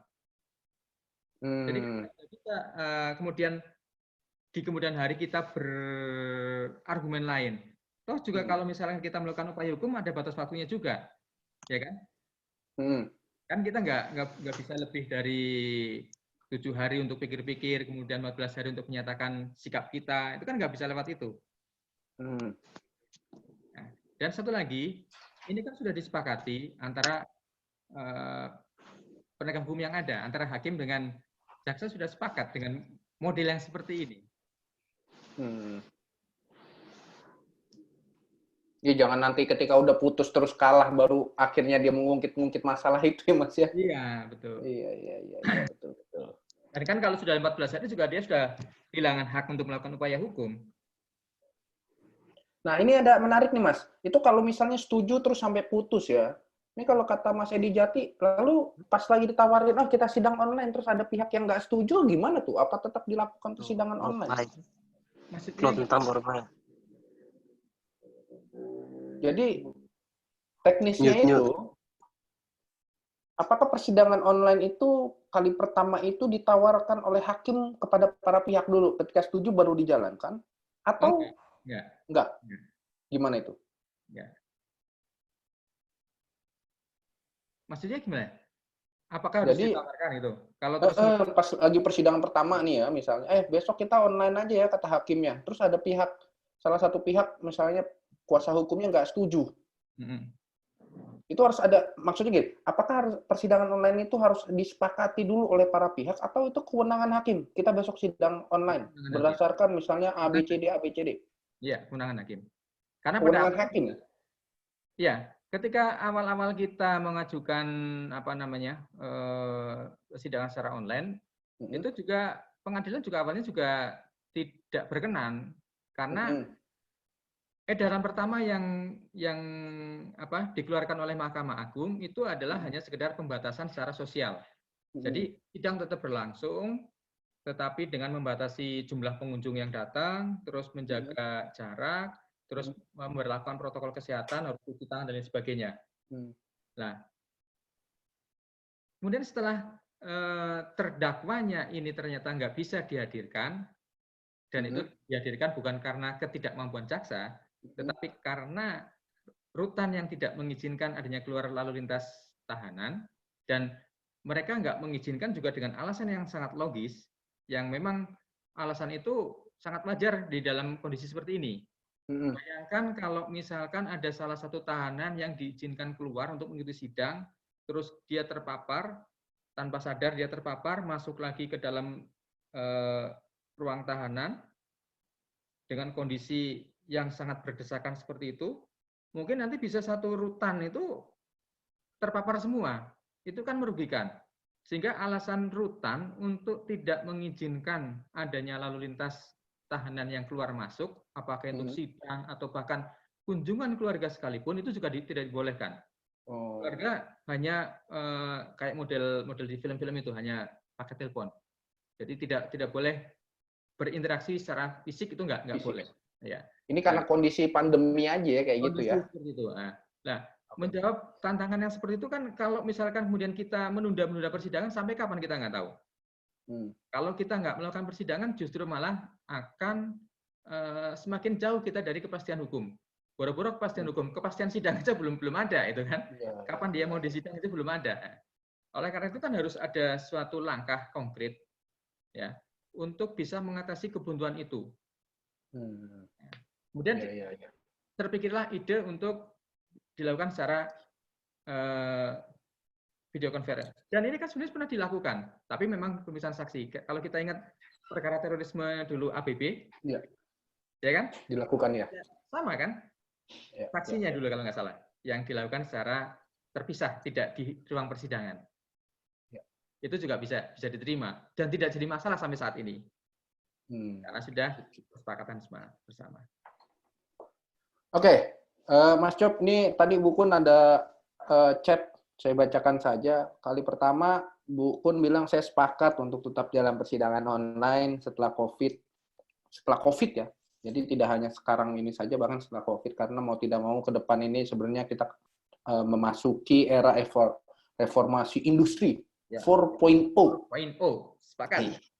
Dan ini justru momen ini justru mempercepat proses itu gitu ya. Mudah-mudahan peradilan kita makin maju ke depan begitu ya Bu Kun ya. Tadi kalau kata Mas Johari ya, kita nggak bisa menolak teknologi begitu.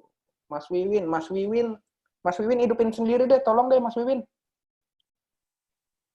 Mas Wiwin. Ed, bagaimana sidang absensia, Ed? Mas Wiwin dulu, monggo.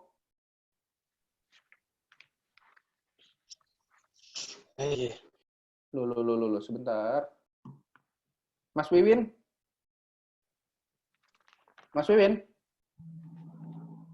Monggo, saya udah hidupkan. Mas Wiwin. Ada kendala signal dia bilang. Pakai pertanyaan aja. Oke, pakai pertanyaan aja ya. Saya bacakan Mas Wiwin. Oh, udah kelewat ya. Ini aja dong Mas Johari di atas, ternyata bagaimana kalau in absentia? Ya, maksudnya kan sekarang kelihatannya dengan adanya online ini kan mungkin akan banyak persidangan in absentia, atau juga mungkin sudah nggak ada alasan lagi tadi dikatakan jaksa tidak bisa menghadirkan, gitu. Tapi memang sengaja tidak dihadirkan misalnya gitu kan, nanti kan nggak jadi sidang. Jadi kan sebetulnya dengan online ini bagaimana sebetulnya, apakah bisa sebetulnya mempermudah in absentia atau apa sebagainya? Oke, langsung jawab aja ya. Jadi gini, kalau in absentia itu kan sama sekali jaksa nggak bisa menghadirkan terdakwanya. Terdakwa tidak diketahui keberadaannya di mana, ya kan? Dan terdakwa juga tidak mempunyai kesempatan untuk membela diri. Berbeda dengan sidang online ini, kita tahu keberadaan terdakwa itu di mana, dan terdakwa juga mengikuti persidangan sebagaimana sebenarnya hampir sama dengan sidang-sidang yang konvensional, hanya masalah tempat saja. Dan dia bisa melakukan pembelaan-pembelaan. Berbeda dengan terdakwa yang diajukan secara in absentia. Orangnya tidak bisa melakukan pembelaan, tidak bisa melakukan upaya hukum, mau nggak mau dia harus ya terima. Kalau upaya hukum kan menjadi aneh. Wong orangnya nggak ada kok dia bisa bersikap, gitu kan. Nah, jadi perbedaannya adalah kalau in absentia itu jelas orangnya tidak ada, orangnya tidak bisa. Pengacaranya ada. Ya? Orangnya nggak ada, tapi pengacaranya ada. Nah, makanya itu kan Itu kayaknya ada deh, permaknya sendiri deh kalau nggak salah itu. ya. Itu kita nggak bisa menerima itu. Artinya gini,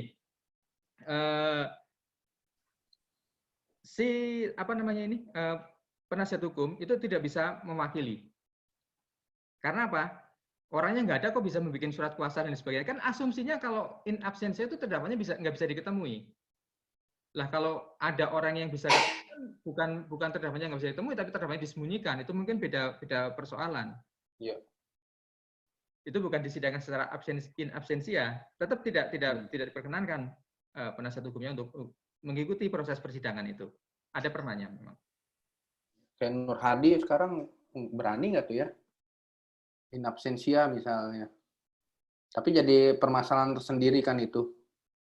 Oke, saya lanjut aja nih. Tadi Om Wiwin izin bertanya, cukup chat saja. Sifat perjanjian tadi yang dibilang yang 3 lembaga itu MA, Kejaksaan Agung, dan Menteri Hukum dan HAM. Kan sifat perjanjian antar lembaga penegak hukum tadi itu dalam tata urutan perundang-undangan yang ada di Undang-Undang 11 tahun 2012. Itu kan bukan masuk dalam tata urutan perundang-undangan. Bagaimana dengan syarat persidangan yang mewajibkan terbuka untuk umum? Misalnya pembacaan putusan, apakah putusan tersebut menjadi cacat atau gimana? Ini jadi dari tadi yang masalah prinsip persidangan terbuka untuk umum. Apakah persidangan online itu bisa dikatakan persidangan yang terbuka untuk umum? Itu yang harus dijawab. Ya, jadi yang saya sampaikan tadi kan sudah jelas sebenarnya. Bapak ini kan hanya sekedar memindah tempat. Kalau persidangan tersebut terbuka untuk umum, di dalam sistem informasi peradilan pidananya yang ada di pengadilan itu sudah tercantum jadwal sidangnya. Jadi orang pun bisa mengakses, orang pun bisa mengikuti jalannya persidangan, bisa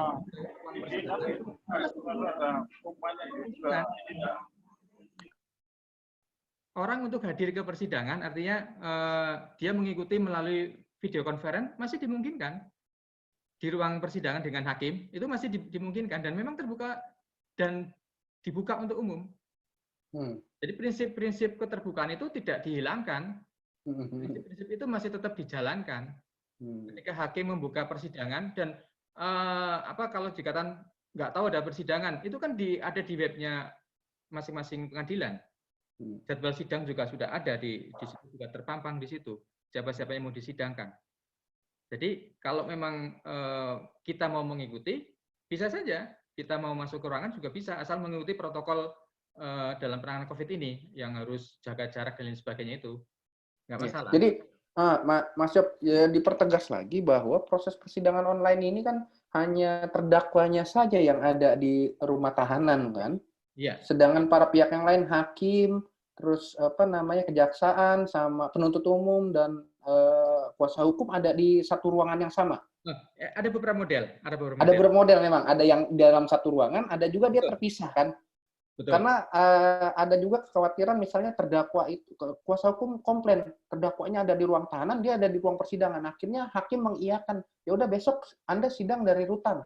Jadi Anda mendampingi langsung terdakwanya. Itu juga di Jakarta Selatan kalau nggak Jakarta Pusat memperkenankan itu. Ya, jadi memang masih ada varian-varian yang muncul begitu ya. Belum ada bentuk baku. Nah, belum ada bentuk baku. Payung hukum yang secara resmi kan belum ada. Jadi makanya ke depan yang perlu kita lakukan adalah justru memperkuat proses persidangan secara online ini, memperkuat bagaimana tata caranya, terus kemudian persyaratan-persyaratannya itu bisa dilembagakan. Jadi biar ada keseragaman di semua tempat. Kalau sekarang kan ada yang sidang hakim di ruang persidangan di pengadilan, terus kemudian jaksa di kantor jaksa dengan membawa saksi-saksinya juga di kantor jaksa, terus kemudian terdakwanya di rutan dengan penasihat hukumnya. Ada juga yang penasihat hukum jaksa itu di satu ruang yang sama dengan hakim. Nah, itu kan masih ada beberapa varian seperti itu. Kalau kami, karena kebetulan sidangnya jauh dan tidak ada alat transportasi selama COVID ini, mau nggak mau hakim di ruangan tersendiri di pengadilan, jaksa bersama saksi-saksi di kantor kejaksaan, terus kemudian terdakwanya itu ada yang ditahanan di tempat kami, artinya di Dabo, di Lingga, ada juga yang di Tanjung Pinang. Jadi bervariasi itu, masih modelnya masih belum ada kesamaan model. Nah itulah yang perlu dilembagakan, itu sebenarnya kan itu kan, untuk keseragamannya nantinya. Ya. Ini ada satu nih dari Mas Haji. Mas Haji, terus kalau internetnya putus-putus gimana tuh diulangi misalnya lagi kayak gini tiba-tiba salah satu pihak internetnya putus, minta diulangi lagi. Kayak gitu ya Mas? Ya, diulangi. Tapi enggak dari awal, misalkan pemeriksaan saksi 1 sudah selesai, kedua internet putus. Ya sidang kan berarti ditunda. Tunda untuk pemeriksaan saksi berikutnya. Kalau nggak langsung misalnya pas lagi putus itu dia masuk lagi gitu. Nah, kalau misalkan putus terus nyambung lagi ya kita lanjutkan lagi persidangan itu. Kalau belum sempat ditutup oleh majelis kan berarti sidang belum selesai. Kecuali kalau pernyataan ditutup, sidang ditunda misalkan ya, ditutup dan ditunda. Karena itu berarti kan harus dibuka lagi. Tapi kalau selama itu belum karena hanya masalah jaringan yang mungkin terputus sesaat, ya nanti masih dilanjutkan lagi. Nah, itu menarik tadi. Ketika diputus, misalnya lagi putus, ya, sedangkan misalnya saya sebagai kuasa hukum terdakwa nggak bisa masuk lagi. Nah, ketika penutupan itu dalam berita acara persidangan, ya, itu ditutup dengan hadirnya saya dicatatnya, atau tidak dengan hadirnya saya sebagai kuasa hukum untuk ditunda begitu? Dengan hadirnya ya. Itu mungkin nanti kayak bikin berita acara lah ya, memang detail dan jelas di situ ya memang putus, jadi harus ditunda dan lain-lain begitu ya. Dan faktanya kan sebelum itu diputus, keberadaan penasihat hukum memang ada, gitu kan? Iya. Oke, ini paling ada beberapa harus dipastikan nih, ada beberapa istilah, ada e-court, ada online, ada live. Nah, harus dipertegas nih, Mas. Tadi istilah persidangan online itu apakah live? Pertanyaannya, live kan? Live. Jadi masing-masing institusi itu berbeda dalam pengistilahan. Kalau di dalam pengadilan itu memakai istilah teleconference. Kalau kejaksaan memakai istilah video conference. Kalau di lembaga rutan itu persidangan online. Nah, jadi tapi intinya sebenarnya sama semua, tetap live semuanya. Semuanya terrekam semuanya. Paling pemberkasannya aja kayak di perdata kan sudah dilakukan tuh, kayak misalnya jawab menjawab, misalnya replik duplik itu tidak dilakukan tidak live lah, tapi online aja kirim melalui website begitu ya. Itu udah bisa diterima sama pihak lawan dan lain-lain. Paling nanti pas pembuktiannya saja itu memang harus dihadirkan di persidangan. Begitu ya, Mas.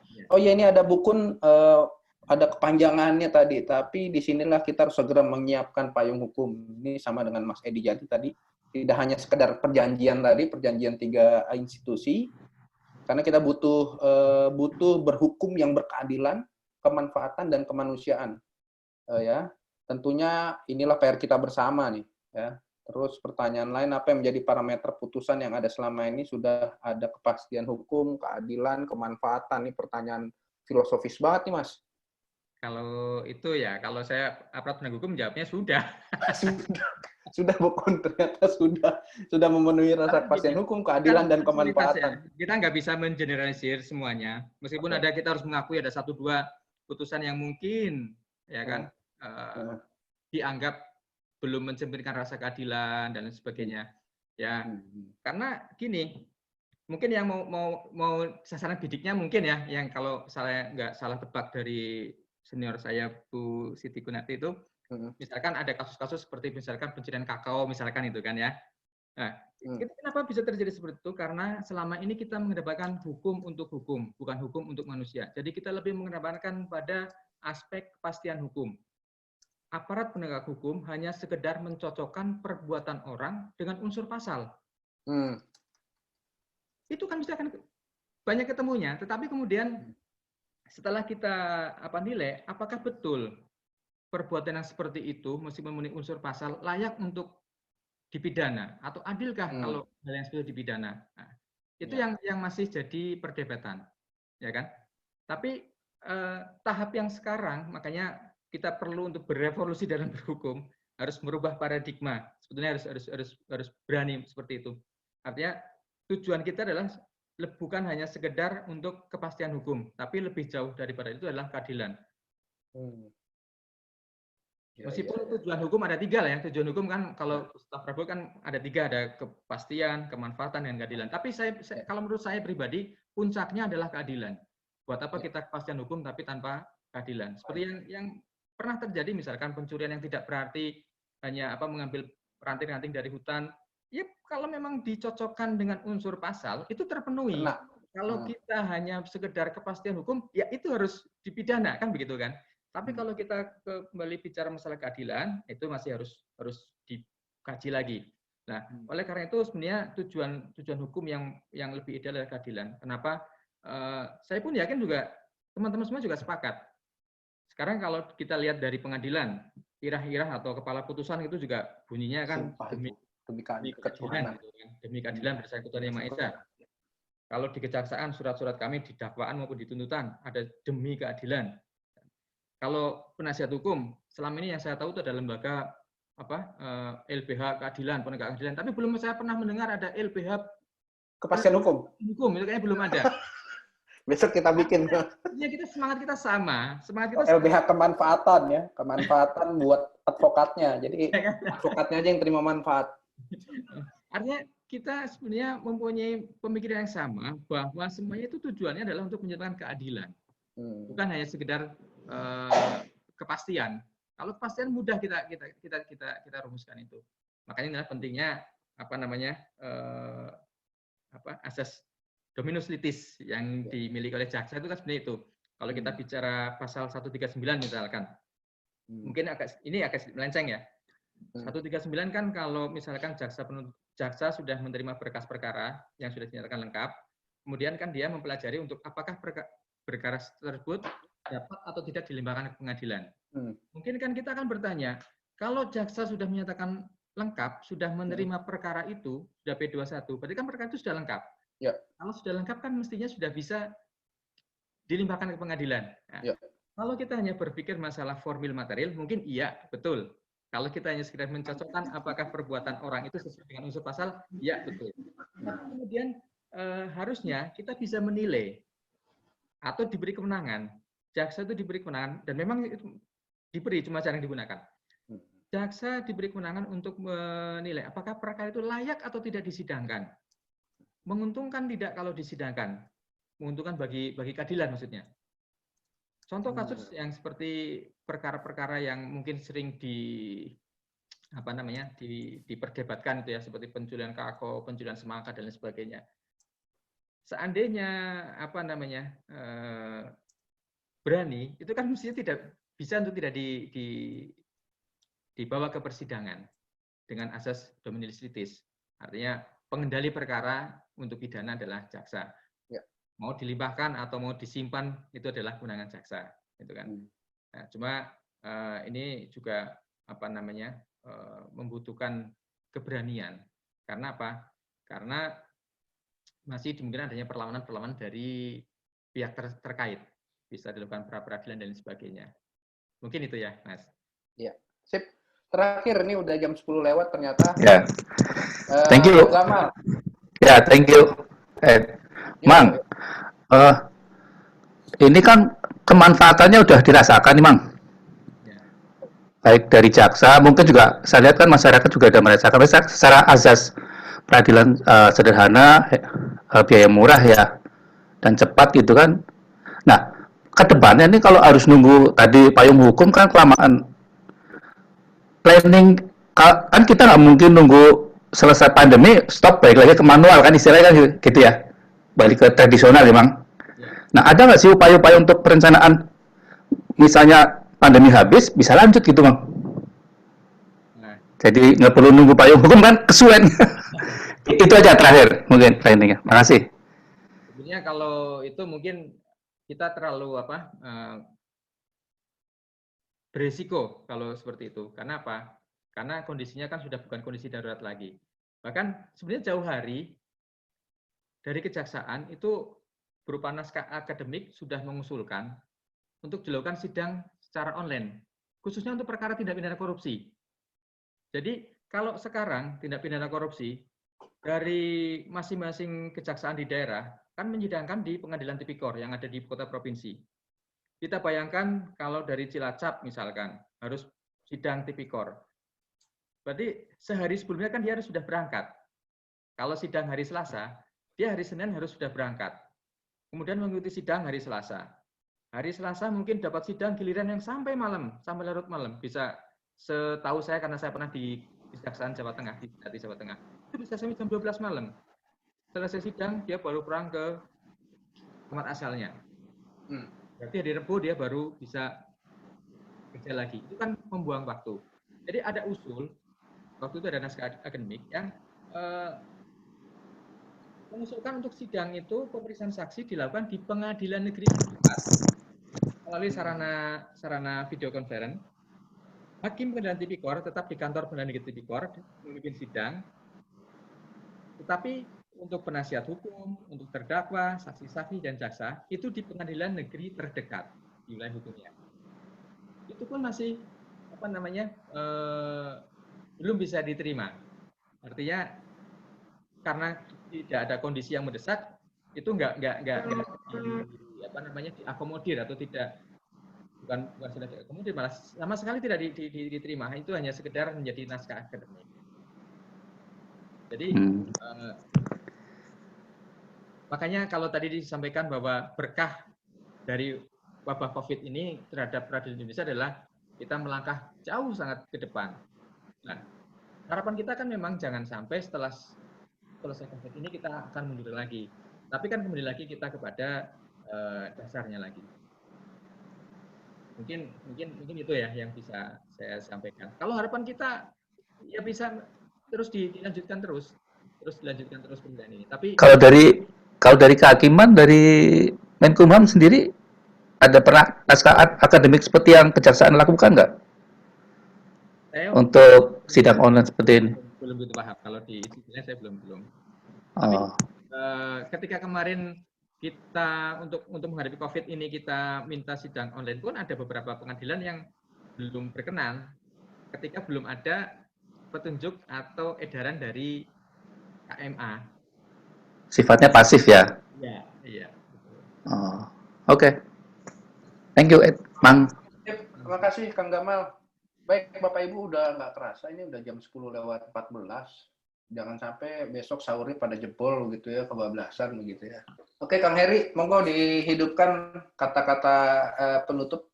Kang Heri ini kebetulan saya infokan Mas Jok, ini ketua organisasi kita. Ya, informal lah. Alumni Unsur. Eto anu lah ya. Enggak, sedang diurus. Keformalannya sedang diurus. Ya. Baik. Oke, silakan Kang Heri. Terima kasih Ed. Alhamdulillahirabbil alamin. Terima kasih Mas Imang dan rekan-rekan semua untuk materi yang luar biasa ini. Tentunya ini akan menjadi bekal para praktisi hukum khususnya advokat di dalam memahami proses persidangan secara online ya. Ada banyak, saya paham ada banyak pertanyaan yang barangkali belum sempat terungkap, tetapi memang keterbatasan waktu juga ya. Tapi ada beberapa catatan yang saya ingin garis bawahi. Satu adalah mengenai adanya payung hukum yang sangat diperlukan di kemudian hari ketika COVID ini masih berlangsung atau sudah tidak berlangsung ya. Nah, saya sih berharap landasan hukumnya bukan cuma sekedar SKB atau perjanjian, tetapi ada semacam satu payung hukum yang betul-betul sejajar posisinya dengan undang-undang, apakah itu Perpu atau apalah yang lebih menguatkan ya, supaya tidak menjadi kekosongan hukum nantinya. Nah, itu saja. Kemudian saya tertarik tadi dengan sikapnya Mas Imang bahwa saya baru tahu ada seorang penegak hukum, dalam hal ini adalah Kejari, yang mempunyai pandangan progresif ya dengan memahami sisi-sisi keadilan, bukan cuma semata-mata positif, hukum positif saja, tetapi ada sisi-sisi keadilan yang ingin dikedepankan. Sehingga dengan menggunakan kewenangan yang ada adalah mempunyai wewenang untuk memajukan atau tidak memajukan perkara. Mudah-mudahan ini satu sikap yang positif dan tentu saja mudah-mudahan tidak melanggar atau insubordinasi dengan para atasannya ya. Kalau memang itu sudah diatur oleh undang-undang, kenapa tidak? Paling tidak ini adalah untuk kepentingan keadilan. Saya rasa itu yang bisa saya sampaikan dalam penutupnya, dan terima kasih untuk semua rekan-rekan yang sudah hadir di dalam webinar ini. Mudah-mudahan lain waktu kita bisa optimalkan lagi dengan materi-materi. Kembalinya saya serahkan kepada Edi. Wabillahi taufiq wal hidayah. Assalamualaikum warahmatullahi wabarakatuh. Silakan, Ed. Oke, terima kasih. Sebelum ditutup, saya informasikan untuk tanggal 17 hari Minggu jam 20 nanti ada diskusi online juga. Ini untuk merespon kawan advokat yang kemarin dibunuh di Maluku Utara dalam menangani perkara. Jadi mulai jam 20 ada 2 materi di sana. Ada Bang Uli Parulian Siombing, itu kalau nggak salah angkatan 90 atau berapa itu. Terus ada Eko juga, Eko yang nanti akan coba membuka peluang-peluang misalnya apakah advokat itu harus diasuransikan dan lain-lain karena potensial mengalami kekerasan itu tinggi juga. Terus tanggal 18 hari Seninnya seperti sekarang ini jam 20.30 nanti Mas Hasim KPU akan menjadi pemantik begitu ya. Beliau akan membicarakan kemarin sempat tren itu penundaan tahapan pilkada. Ini konsekuensinya bagaimana, dampaknya bagaimana dan lain-lain. Nah, tadi saya di chat juga ada angkatan 95 Mas Tri di Petun Bandung. Ya, nanti mungkin Mas Johari ya, ini satu angkatan ya, Mas Johari, Mas Johari bisa merespon, iya, Mas Tri. Nanti dipastikan misalnya ini menarik, tadi Pak Kartono sempat japri juga, itu mengenai peluang PMH yang dilakukan penguasa kan sekarang bergeser ke Petun. Tadinya di Peradilan Umum di Perdata, sekarang bergeser ke ke Petun itu bagaimana tuh?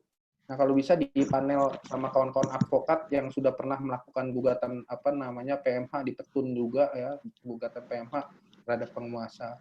Mungkin nanti Mas Johari, Mas Wiwin minta tolong yang satu angkatan bisa mematangkan dengan Mas Tri begitu ya. Itu kapan, Ed? Tadi informasi dari sumber informasi saya itu kalau bisa jam tanggal 15 tuh. Pagi tapi tolong dipastikan nanti, saja nanti kita komunikasi. Setelah Lebaran lanjut lagi kali ya, Ed? Apanya? Setelah Lebaran lanjut lagi. Si Heli Nur Cahyo dari KPPU juga. Boleh. Anti monopoli. Ya, boleh. Itu menarik juga. Nanti bisa kita bicarakan penjadwalan juga bisa kita lakukan dan antusias. Saya senang sekali antusias dari alumni ya untuk berbagi ilmu tinggi sekali. Jadi ada beberapa yang saya mau ngisi, senang sekali. Nanti kita jadwalkan. Mungkin begitu. Ya, kalau memang materinya begitu banyak, pemantiknya banyak juga yang bisa kontribusi, barangkali boleh difikirkan nanti intervalnya tidak terlalu jauh 1 minggu, misalkan bisa aja 1 minggu 2 kali. Coba kita lihat itunya ya. Ya, nanti kita diskusikan di grup aja. Ya, siap. Terima kasih Mas Imang untuk kontribusinya, Mas. Mas Imang, terima kasih. Thank you, Mang. Amal jariah, Mang. Thank you, Mang. Bermanfaat sekali. Dan mohon maaf kita tidak bisa memberikan apa-apa, Mas Imang. Justru Mas Imang yang memberikan informasi kepada kita dan mudah-mudahan bisa ketemu kita di lain waktu dan kita bisa silaturahmi. Baik, Bapak Ibu, saya minta untuk hidupkan kameranya biar kita berfoto ria dulu. Di caranya udah hidup, Kang Heri udah hidup videonya. Terus yang lain. Woi, apa itu Om Lanang? Om Imang Jos, I love you. Wah, itu Kang Edi. Foto. Oh, si Edi Jati dia. Iya, Edi Jati itu. Sebentar. Nah, foto kamera dulu. Ya. Sebentar ya. Saya buka dulu. Oke, mantap kameranya. Itu kamera. Aji dibuka maskernya, Ed. Oke. 1 gaya. Ya, Oke. Kali lagi gaya bebas. 1, 2, 3. Oke. Oke. Ya. Terima kasih. Selamat malam. Assalamualaikum warahmatullahi wabarakatuh. Yuk. Sukses. Assalamualaikum. Selamat sukses buat kita semua. Ya, masih semua. Lupa. Sekilas lalu di sini lah udah nggak ada yang lihat. Kata pada ibu sama aja ya. Yang mau materi silakan japri saya, nomor ada di chat. Oke. Ya. Mas Imang mohon izin untuk materinya saya share ya ke kawan-kawan, ada yang minta. Sip, mantap. Tolong di japri ke saya. Salam buat senior semua, Pak dosen dan semuanya. Siapa ini? Mau pamit. Sukses. Merasa paling muda dia junior. Aduh. Ini kayaknya Abigail nih, ponakannya Mas. Oh iya, Cina. ponakan saya. Iya ini. Fotonya nggak ditunjukin. Mas Syafar Hadi Risan. Oh iya, saya. Nah. Oh, oke. Mantap. Bukun, dadah, nggak ada suaranya, Bukun. Ada.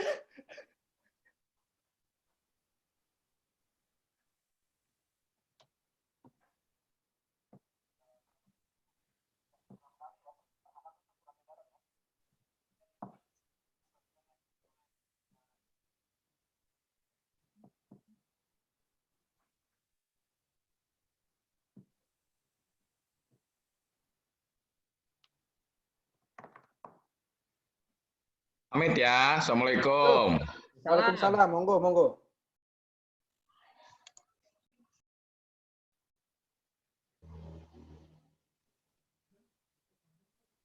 Mas Haji. Joti. Masih online, Joti? Masih, Kang. Wah, gimana Dumai? Mantap, Dumai. Mantap, Kang. Jauh dari mana-mana. Jauh dari mana-mana. Biasanya sini kalau liburan itu mainnya ke Malaka, Malaysia. Tapi karena ada ini jadi nggak bisa kemana-mana. Kang Haji sakit di rumah sakit nih, Kang Haji. Sorry. Jot. Itu apa? Nemtek apa? Apa sih nggak kebaca, Kang Haji? Apa, Mas? Apa sih? Penunggu pasien. Siapa yang sakit? Nunggu. Ada yang sakit? Keluarga? Aduh, semoga cepatlah. Sembuh ya. Sakit apa?